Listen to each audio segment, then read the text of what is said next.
It was a crisp Monday morning when 14-year-old Jasmine Porter walked into the prestigious Oak Ridge Bank. Dressed in her school uniform, a simple blazer, skirt, and loafers, Jasmine felt both nervous and proud. Today, she would make her first solo bank deposit, handling the $5,000 scholarship check she had earned through her outstanding academic performance. The money was a testament to her hard work, but it also symbolized her independence. She was determined to handle this transaction on her own, without her parents' help. Jasmine approached the counter with the check, her heart racing as she clutched her folder of documents. Behind the teller, the manager, Victoria Hayes, a woman in her late 40s with impeccable fashion and an air of superiority, noticed Jasmine's arrival. Her gaze immediately sharpened. As Jasmine handed over the check, Victoria's professional smile faltered for just a moment. A $5,000 check? Victoria's voice rose slightly, enough for nearby customers to hear. For a student your age? Where did this come from?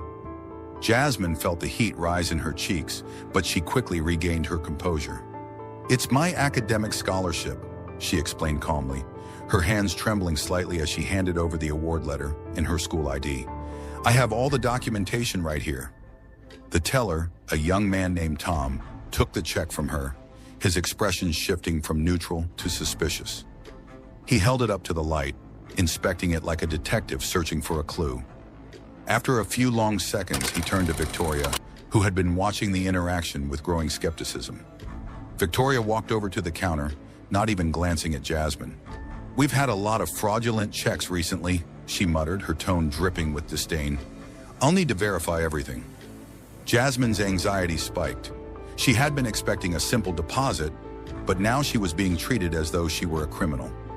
She looked down at her bag, realizing in a rush of panic that her phone was still sitting in her locker at school. I need to call my mom, Jasmine said, her voice cracking slightly. She's expecting me home soon. I don't have a phone here. Victoria barely spared her a glance. That's not our problem, she snapped, her tone cold and dismissive. You'll wait until we finish our verification process. The words stung. Jasmine stood motionless as Victoria turned away, the condescension in her every step. The bank manager walked to a corner, her arms crossed in front of her, her expression smug as she observed Jasmine standing in the middle of the busy lobby. Jasmine's heart pounded in her chest as she was left standing in the corner, unable to move. Around her, the hustle and bustle of the bank continued, but she felt as if the entire room was watching her. Whispers began to circulate among the other customers, some glancing her way with open curiosity, others with barely concealed judgment. She stood there for what felt like an eternity. As the minutes ticked by, the humiliation only deepened. Every second felt like an eternity, the marble floor beneath her feet growing colder with each passing minute. Despite the situation, Jasmine's mind remained sharp. She had always been observant, taking note of the way people interacted with one another, the subtle differences in treatment, the way some people were treated with deference while others were ignored or brushed aside. She had noticed it before, but today she was living it. She wanted to scream, to demand that they give her back her documents, but she remained silent. Her father had always taught her to remain composed in the face of adversity, but she couldn't shake the feeling that the way she was being treated had nothing to do with the legitimacy of her scholarship and everything to do with the way she looked. From across the room, Jasmine could hear Victoria speaking to Tom in a low, almost conspiratorial voice. I'm telling you, we need to maintain our standards here, Victoria said. We can't just let anyone walk in and expect to be treated like they belong. Jasmine's heart sank. The words stung like a slap across her face. She was being judged not for who she was, but for how she looked. Her hands clenched into fists, and she fought to keep her composure. She had worked hard for this scholarship. She had earned it, fair and square, and now it felt like it was slipping away from her. She glanced at the clock on the wall. More time passed. The whispers continued. The only thing she could do now was wait. Jasmine Porter wasn't your average teenager. Despite living in Oak Ridge's most exclusive neighborhood, she had always valued simplicity over extravagance. Her family's home was elegant, but understated. No ostentatious displays of wealth, just tastefully decorated rooms and a strong sense of community. Jasmine's mother, Dr. Naomi Porter, was a renowned financial expert who ran one of the most respected firms in the country. As a woman who had built her career from the ground up, Naomi had instilled in Jasmine a strong sense of independence and a belief that true success came from effort, not privilege. The Porters' wealth was substantial, but it wasn't flaunted. Dr. Naomi Porter believed in the power of education and hard work. She often reminded Jasmine that wealth wasn't just about accumulating money, it was about using that wealth for good. Jasmine had absorbed these lessons well, excelling in her studies and winning a full scholarship to Westridge Academy, a prestigious school known for its rigorous academics. This wasn't an achievement handed to her on a silver platter. Jasmine had worked tirelessly, earning her scholarship on merit, not on the strength of her mother's name. Her friends often marveled at her ability to balance academics, extracurriculars, and part-time work. But Jasmine didn't mind. She relished the challenge. It was her way of proving to herself and to the world that she could succeed on her own. Her mother had always been supportive, of course, but she never allowed Jasmine to take shortcuts. "I want you to have the same opportunities that others have," Naomi would say, "but I also want you to stand on your own 2 feet." Jasmine's decision to handle her bank deposit on her own was another step toward independence. She was 14, but she felt like she was ready to navigate the world as an adult. The scholarship check, which was the culmination of her hard work, felt like a symbol of her growing maturity. Earlier that morning, before heading to the bank, Jasmine had placed the check carefully in her folder. Her mother had sat at the breakfast table, reviewing some of her firm's financial reports, but she had paused to smile at Jasmine. "Are you sure you don't want me to come with you?" Naomi asked, her voice warm but with a hint of concern. "I've got it, Mom," Jasmine replied with quiet confidence. "I'm 14 now. It's time I learned to do this on my own." Her mother had nodded, her eyes filled with pride. Naomi knew that Jasmine was more than capable, and yet she couldn't help but worry. It was a mother's instinct, the desire to shield her child from harm, especially when the world could sometimes be harsh and unkind. Jasmine had reassured her, "I'll be fine. I'll go in, make the deposit, and be back before you even finish your meeting." It had seemed like such a simple task. Jasmine never imagined that just walking into a bank to deposit a scholarship check would lead to such an ordeal. As she waited in the corner of the bank, Jasmine couldn't help but reflect on the lessons her mother had taught her.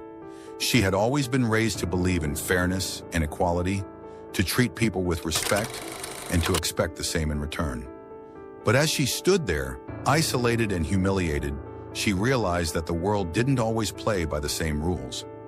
Jasmine had been forced to confront the uncomfortable reality that her appearance, her race, was a factor in how she was treated. It wasn't something she had fully understood before today. Growing up in Oak Ridge, she had never experienced discrimination like this. Sure, she had heard about it, read about it in books, but it always seemed so distant, so theoretical. Today, it was her reality. She glanced again at the clock, her anxiety rising. She had already been waiting far too long. Her mind raced. Why hadn't anyone come to check on her? Why was she still standing in the corner when all she had done was bring in a legitimate check to deposit? The longer she stood there, the more she felt the weight of the situation pressing on her shoulders. Her mother would expect her home soon. She needed to call her, but that too was denied. Time passed slowly in the corner where Jasmine stood, the weight of the situation pressing down on her. The marble floors felt cold beneath her feet, and the constant ticking of the wall clock seemed to amplify her growing sense of isolation. People came and went, but no one spoke to her. She was nothing more than an invisible figure, a source of silent judgment in the heart of the busy bank. As Jasmine stood there, her mind began to race. She glanced at the other customers, some of whom were being treated with obvious favoritism. A well-dressed elderly couple walked in, greeted with warmth and respect by Victoria Hayes, who personally escorted them to a VIP area.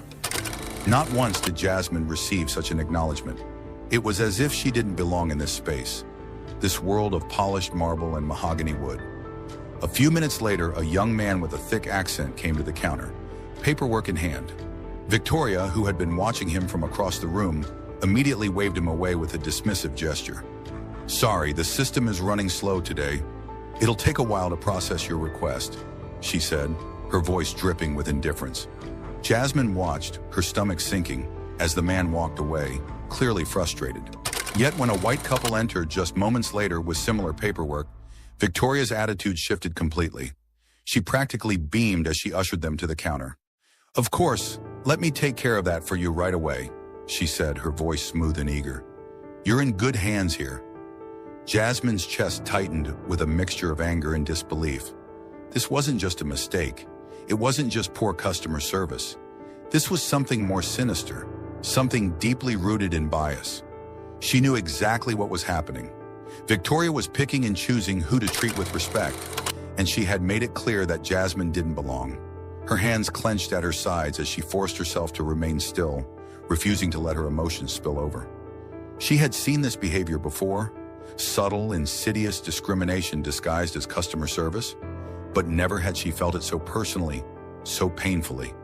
It was as if the entire bank had turned its back on her, simply because of the color of her skin. Victoria's voice cut through the air again, this time addressing the security guard standing near Jasmine. "Keep an eye on her," she instructed, her tone cool and authoritative. "Make sure she doesn't try to leave." Jasmine's heart pounded. She had to resist the urge to shout at the injustice of it all. Instead, she focused on her breathing, trying to stay calm, trying to block out the hurt that threatened to overwhelm her.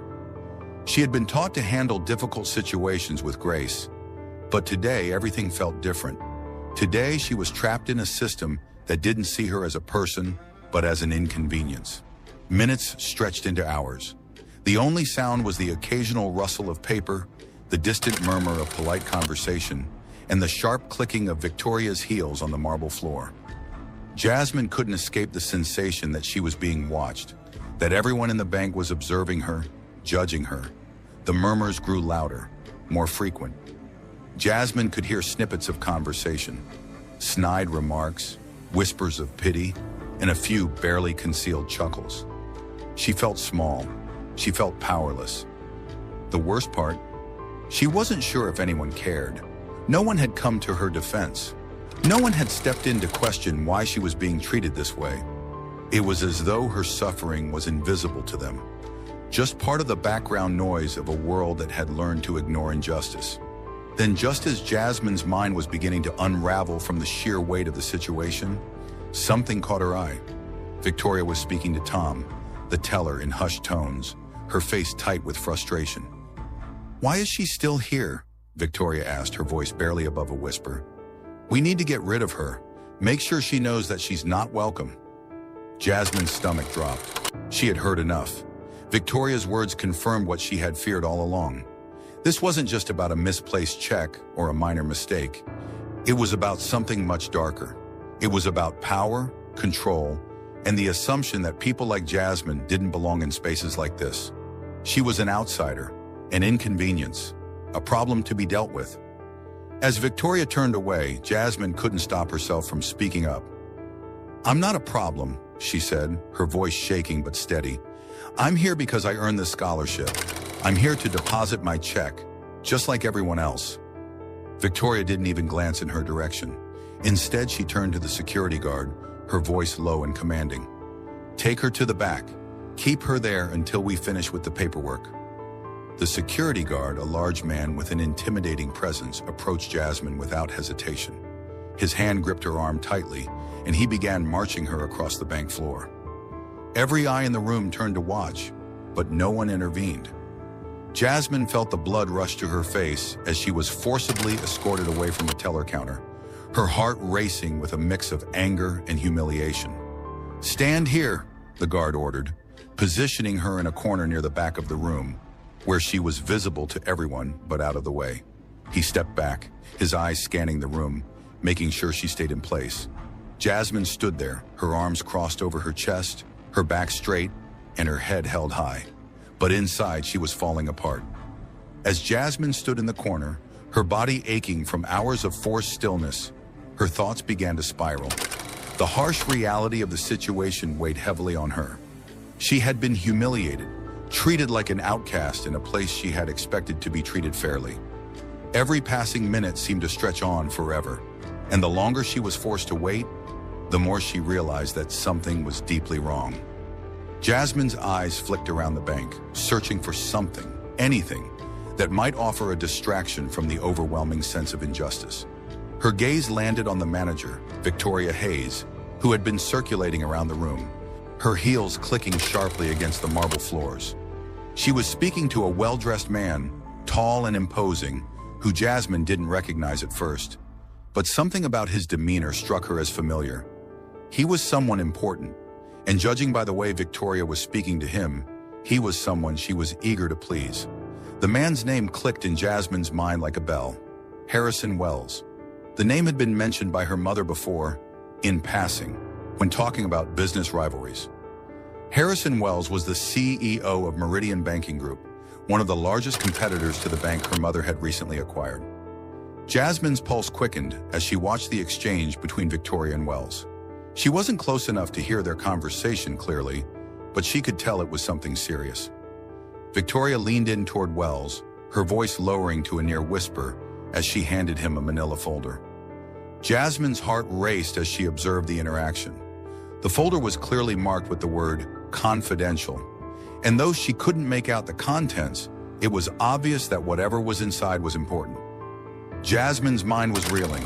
She had seen her mother work for years, building the trust and reputation of the bank, and she knew that any breach of confidentiality could be catastrophic. This was no simple business meeting. This was something more, a betrayal in the making.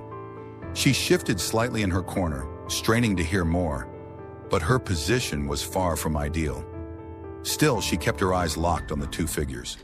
Wells nodded as he looked through the folder, his expression serious, even pleased. He said something to Victoria, his words too low to make out, but the smile that stretched across her face told Jasmine everything she needed to know. Victoria wasn't just helping Wells, she was actively working against her own company, her own employer. Jasmine's stomach churned. It was becoming clearer by the second. Victoria wasn't just mistreating her because of her race or her age. She was using her position at the bank to sabotage it. Jasmine had no idea what was in that folder, but she knew it wasn't good, and she knew it had something to do with her mother's company. She felt a sudden surge of determination. No longer just a passive observer, Jasmine understood that she had to act. She wasn't just here to deposit a check anymore. She had stumbled upon something much bigger, something that could affect her mother's life and career. She couldn't just stand idly by. Her eyes flicked down to the leather-bound notebook she always carried with her. She had taken notes throughout her time at the bank, jotting down the discriminatory treatment she had witnessed. But this was different. This was critical. She had to document everything she had seen, every detail, every whisper. Jasmine had no idea what she could do with the information, but she knew she had to keep a record. She had to be prepared. As Victoria and Wells continued their hushed conversation, Jasmine quickly opened her notebook, her fingers trembling as she wrote. She noted the time, the names, and the suspicious folder, everything she had observed in those few moments. The conversation between the two ended abruptly when Wells stood to leave. Victoria shook his hand with a smile, her demeanor almost too eager. Jasmine's heart pounded as Wells walked past her toward the exit, his footsteps heavy with purpose. Once he was gone, Victoria returned to her usual position behind the counter, but her smile was gone. She was focused, her attention now entirely on Jasmine, who remained standing in the corner. Jasmine felt a shiver run down her spine. It was as if Victoria knew she had witnessed everything. Jasmine's thoughts raced. She had seen enough to know that something sinister was going on behind the scenes. But what could she do with this information? How could she prove what had happened? Her fingers tightened around the pen in her hand, determination setting in. She had been wronged, yes, but now she had a chance to make things right. Not just for herself, but for her mother, for her family, and for everyone else who had been unfairly treated by Victoria Hayes. Jasmine wouldn't let this go. Jasmine stood silently as the weight of the situation bore down on her. Hours of waiting, hours of humiliation had built to this moment. She had been wronged, treated as though she didn't belong, but now she had something far more valuable than her check or her documents. She had the truth, and it was time to make that truth known. As if summoned by her thoughts, the bank doors opened, and in walked her mother, Naomi Porter. Jasmine's heart skipped a beat. Naomi's presence was magnetic. She was calm, composed, and dressed impeccably, a stark contrast to the chaos that had unfolded in the bank. Victoria Hayes, who had been overseeing Jasmine's ordeal, stood up straight as soon as she saw Naomi. "Miss Porter?" Victoria greeted her, her voice dripping with feigned politeness. "I wasn't expecting you today. How can I assist you?" But Naomi didn't respond with pleasantries. She turned immediately to Jasmine, her eyes narrowing as she took in the sight of her daughter standing alone, still isolated in the corner. A flash of anger crossed Naomi's face before she masked it with a calm exterior. "Jasmine, are you okay?" she asked, her voice laced with concern.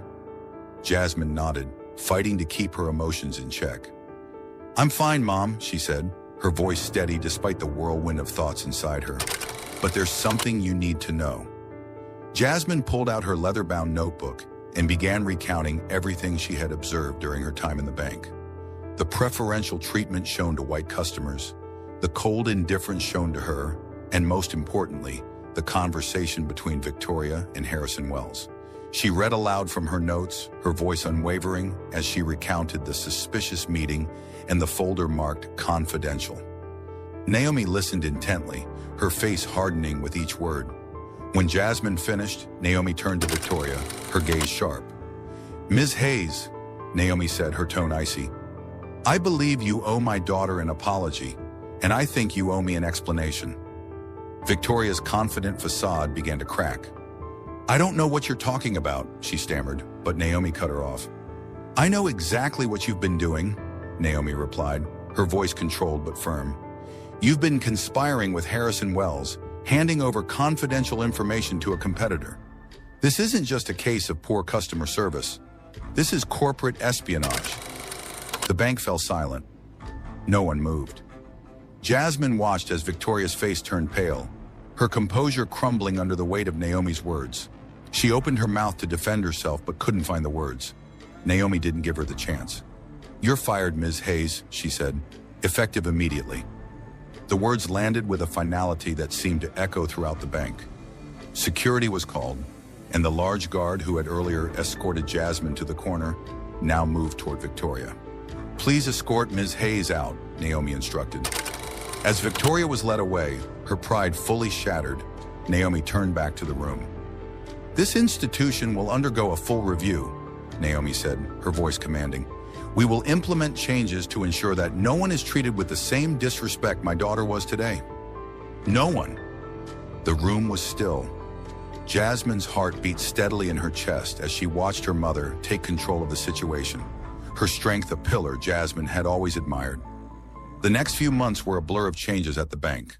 The investigation into Victoria's actions uncovered not only her attempts to sabotage Naomi's business, but also a pattern of discriminatory behavior.